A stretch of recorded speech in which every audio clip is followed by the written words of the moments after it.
ജിഷ കൊലപാതകത്തിൽ മതിയായ തെളിവായിട്ടും പോലീസിന് പ്രതിയെ പിടികൂടാനായിട്ടില്ല.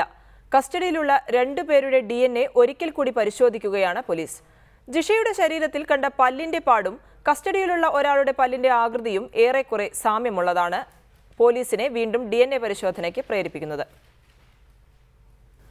ജിഷയെ കൊലപ്പെടുത്തിയയാളുടെ DNA ഫലം ലഭിച്ചതോടെയാണ് മതിയായ തെളിവ് കണ്ടെത്താൻ പോലീസിന് കഴിഞ്ഞത്. ജിഷയുടെ ചുരിദാറിൽ നിന്ന് ലഭിച്ച മനുഷ്യസ്രവം പോലീസ് DNA പരിശോധനയ്ക്ക് അയക്കുകയായിരുന്നു. ഇതോടെ തങ്ങൾ പിടികൂടിയ ആരുമല്ല പ്രതിയെന്ന് പോലീസിന് വ്യക്തമായി. എന്നാൽ പോലീസ് കസ്റ്റഡിയിലുള്ള 2 പേരുടെ DNA വീണ്ടും പരിശോധനയ്ക്ക് അയച്ചു. ഇവരിൽ ആരെങ്കിലും ഒരാളായിരിക്കും പ്രതിയെന്ന ഉറച്ച വിശ്വാസത്തിലാണ് പോലീസ്. ജിഷയുടെ ശരീരത്തിൽ കണ്ട പല്ലിന്റെ കടിയേറ്റപാടും കസ്റ്റഡിയിലുള്ള ഒരാളുടെ പല്ലിന്റെ ആകൃതിയും ഏറെക്കുറെ സാമ്യമുള്ളതാണ് പോലീസിനെ കുഴപ്പത്തിലാക്കുന്നത്. അതേസമയം പ്രതി 2 ദിവസത്തിനുള്ളിൽ വലയിലാകുമെന്നാണ് അന്വേഷണ സംഘം നൽകുന്ന സൂചന. എന്നാൽ തെളിവ് ലഭിച്ചിട്ടും പ്രതിയെ പിടികൂടാൻ കഴിയാത്തത് അന്വേഷണ സംഘത്തിന്റെ പോരായ്മയായാണ് വിലയിരുത്തുന്നത്. ജിഷയുടെ വീടിന് സമീപത്തുള്ളവരുടെ വിരലടയാളം പോലീസ് ഇപ്പോഴും ശേഖരിക്കുന്നുണ്ട്. അന്തർ സംസ്ഥാന തൊഴിലാളികളെ കേന്ദ്രീകരിച്ചും അന്വേഷണം നടക്കുന്നു.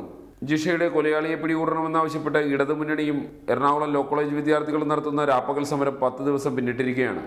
റിപ്പോർട്ടർ, കൊച്ചി.